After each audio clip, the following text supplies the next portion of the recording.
Welcome to Illo Talk. I am Cory Kerr, and this is episode 130, where I'm going to talk about the real value of money. Why getting paid actually matters. What is the real value of money? Also, I sketched this guy today, and while I'm talking about this, we're going to color him. So, sketch him with a kuretake brush pen.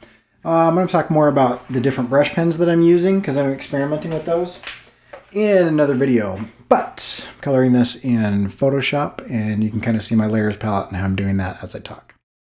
Trying to break this slump, and it's been kind of a rough week. It's been just not a great week. So the last video wasn't terribly upbeat. Changed a bunch of furniture, and this time what I've done is I actually made a plushie, and so you can kind of see if it'll focus. I don't know if it's focusing. It's very small. Little plushie keychain. It actually took me forever. But anyway, little guy. It's got 1, 2, 3, 4, 5, 6, 7, 8, 9, 10, 11, 12. About a dozen different parts that I hand stitched together. Kind of fun. Little gift for my wife for a keychain. Kind of mixing that up a little bit. And then I haven't made like a sticker in a super long time either. So I made a Hangry Hamburger. Anyway, so yeah. But I want to talk about what the value of money is. Money is just like a piece of paper. Or more and more, it's like numbers that represent something that kind of get passed around online or via plastic cards or whatever. What is that? What does that really represent? And what does that have to do with art or creativity? Well, when you are paying money for something, you have earned that money through work, right? And so in essence, back in the day, prior to money and debt, thousands of years ago, what people would do is they would say, Ron Swanson-like, I will dig you this trench if you trade me for half of the meat from that lamb or whatever, right? And so there was this bartering system, and that bartering system was value for value. But it became kind of difficult because say you had chickens and you laid eggs and you wanted to trade those eggs with a farmer, right? Or a rancher, and the rancher had cattle. And so you've got a daily supply of eggs, and he's got, he slaughters cattle once a year.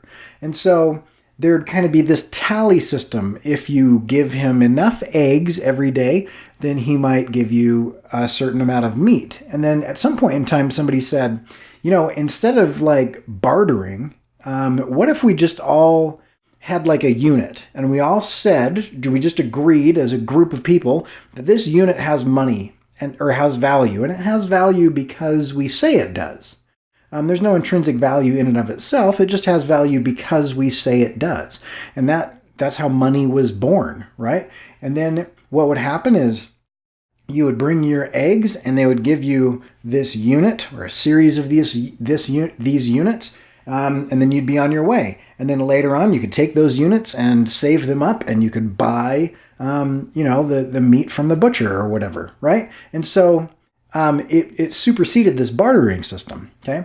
And because it's a better system. Now, the interesting thing about it, though, is that it has no intrinsic value in and of itself. It only has as much value as we collectively agree that it has. And we all have kind of an idea of how much things are valued. And so we say things like, I don't know if that's worth $5. I don't know if that's worth $50. Well, $50 doesn't really mean anything. It's what $50 represents. What does it take to earn $50? Well, for some people, that's back-breaking work. For others, that's sitting in a chair, working a spreadsheet. For others, it's long, decades-long, education and experience that's brought to the table so that they can make decisions and have a specific set of skills or whatever. And for other things, it's the time that you put in. All of it comes down to our perception of the value of that transaction, which is kind of an interesting thing. And this is why I think that our perception of things is really important. And that's why I think artists should show their work.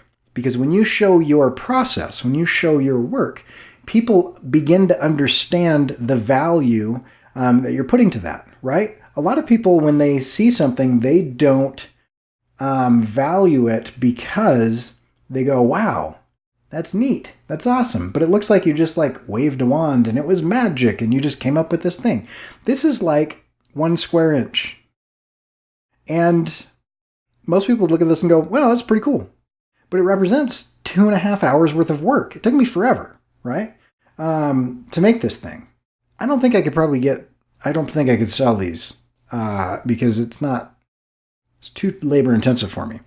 But if you were to sit with me and watch me make this or make one along with me, then you would begin to understand the amount of work that went into these things.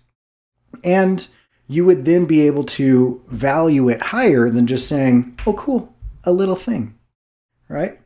And so I want to tell a story to illustrate this point.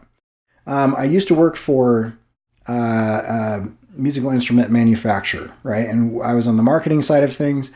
And so we did all kinds of things. We had this huge catalog, this giant catalog, 300 pages, tons of product on every page. And we had to photograph all of the guitars and all the ukuleles and all of the drum sets and everything. And no matter what I did, no matter how I lit it, guitars are super hard to photograph because they're shiny. They have like a high gloss finish, a lot of them. Many of the electric guitars have like the top changes angles and planes. And so you're catching light from all over. You're trying to avoid specular highlights and whatever. You're trying to light it, but you're also trying to not have like a big giant white blobby reflection of your softbox on the face of the guitar so you can see what the face of the guitar is like. But then sometimes you do want the highlight to like run along one of the ridges so that you can see that it's got a comfort cut or that it changes direction so it's not just a flat top, that type of thing. So you want to show the depth without being distracting. Super hard to light. And one of the most difficult things was no matter what I did, I could not get the background to be perfectly flat. One is we were working in a basement with a low ceiling, so I didn't have like the proper things. I didn't have an infinity cyc, but we built a background. We'd light it.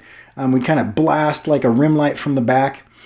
But no matter what we did, and we would shorten this time through the process, we were able to nail it, down further. We always had to clip out the background, right? We wanted to have transparent background so that we could use it in advertisements and things like that. And so we would always take 1 or 2 glory shots of these guitars and we would clip it, right? And so as I was trying to justify the need for a full-time employee, because we were using interns, paid internships. I don't like unpaid internships. We were using interns to do this, and I was trying to justify the need of somebody who would just exist as the product photographer and photo editor.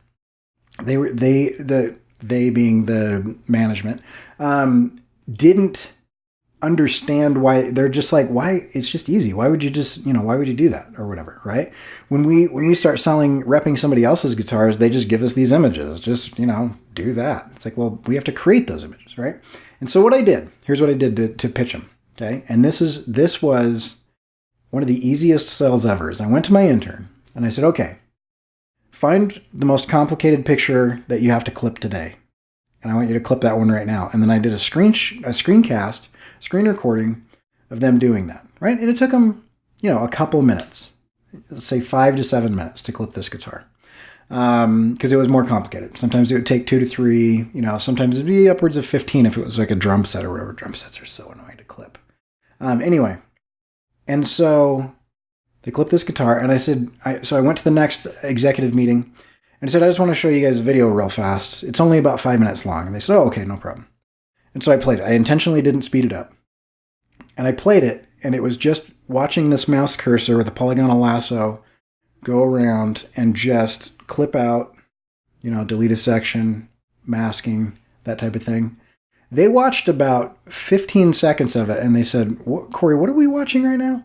And I said, oh, this is what we have to do to every single photograph that ends up in the catalog.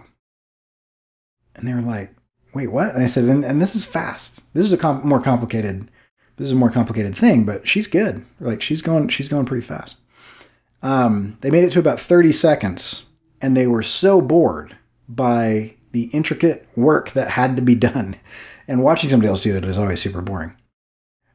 That they said, okay, fine, what do you need? And I said, I need a full-time person to do this 40 hours a week so that we can get this catalog out on time. And they said, yeah, find somebody to do it. No problem.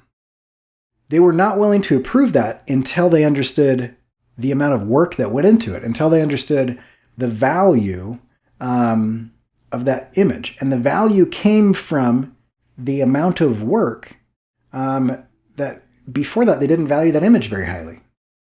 After that, they said, man, it takes an hour to do, 10 to 20 of those. It's an hour's worth of labor. There's a value set to it now that they understood and they saw the process, right? And so, anyway, it's just a little interesting thing that when you are buying something, hiring someone, whenever I would go to ask for a raise or something, I wouldn't just say, I deserve a raise because I'm cool, right? I would say, here's what I've brought to the table. This is the money that I've saved you. This is the money that I've made you, or this is the increased value or perception that we have in the market. Here's some real things, plus the amount of time and experience that I have. I'd like an increase. And when you can show people value, then they do that. And so I was saying earlier in another video that people see the work that I do online and they go, oh, cool, that's neat. But when they see it in person, you can see the paper up close and you look at it and you go, oh, wow, look at the detail of that. Your eye is much better than a camera, especially web cameras. I hate webcams. I need to get like a DSLR setup or something. I don't know. I've got to do something about this. But anyway, people value it once they can see and understand, the amount of work that has gone into it. And so I was just on Artcasters this week, and super awesome for those guys to have me on. Great conversation that we had. Really good. And it's in this playlist. And so if you go to the Illo Talk playlist, I've linked to the times that I've been on Artcasters, and you can check that out.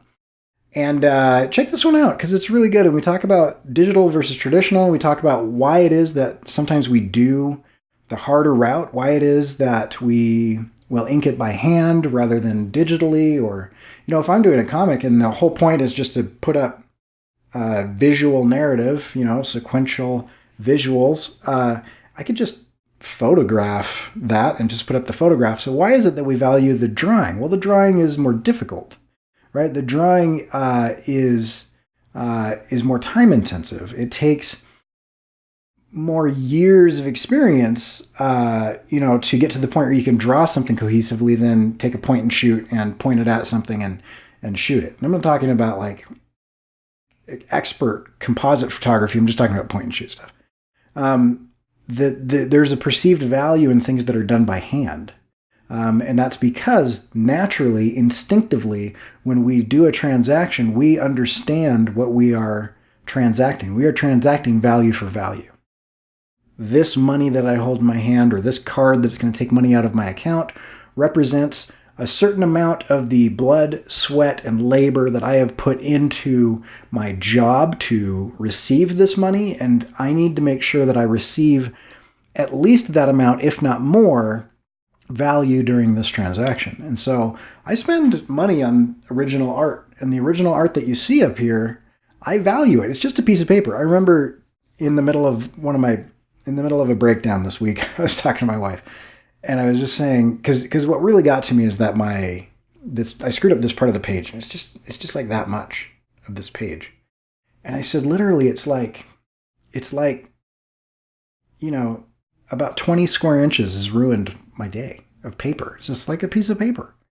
And I'm letting this get to me, and she was saying correctly, well, it's not just a piece of paper. That represents, years of work to get to this point. And it's a real failure that you will feel because of what it actually is. It's not just the materials that it makes up. Like art is not just the paper that it's on. Art is the value that artist brings to that paper. They increase the value of that paper, a couple pennies, for the cost of that paper. They increase the value of it with, a few cents of ink, exponentially by sometimes tens to hundreds to thousands of dollars, depending on how much experience and how much value that they can create out of that situation. And that is valued by those that understand what it is that they're doing, right? I value somebody who can ink much higher than somebody who has never come across a comic book or tried to ink themselves, because I have an insight into the amount of work that goes into that. So anyway, just some thoughts on value and hard work and why we value hard work and whatnot.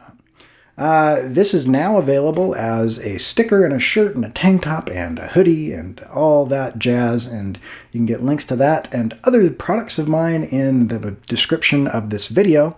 Yeah, so I don't have like a discussion question. I guess I'm interested in what you guys think. What it is that you guys value. What is it that an artist can do to add value to their, whether that is real or perceived value to their products or their brand or their presence? What is it that they can do? I'm curious on that. That's my discussion question for the week. Let me know in the comments. What is it that artists do for you that increases your perceived value of their work? And you can check my stuff out at corykerr.com. And if you like this video, hit that thumbs up button. And if you want more of these, subscribe. And you can click on that bell as well if you'd like to be notified. So you can be the first one to comment, because there's such a huge rush to do so. In any case, that's all I've got. Hopefully this next week will be better now that I've made a Plushie and a Hangry Hamburger. I'm out.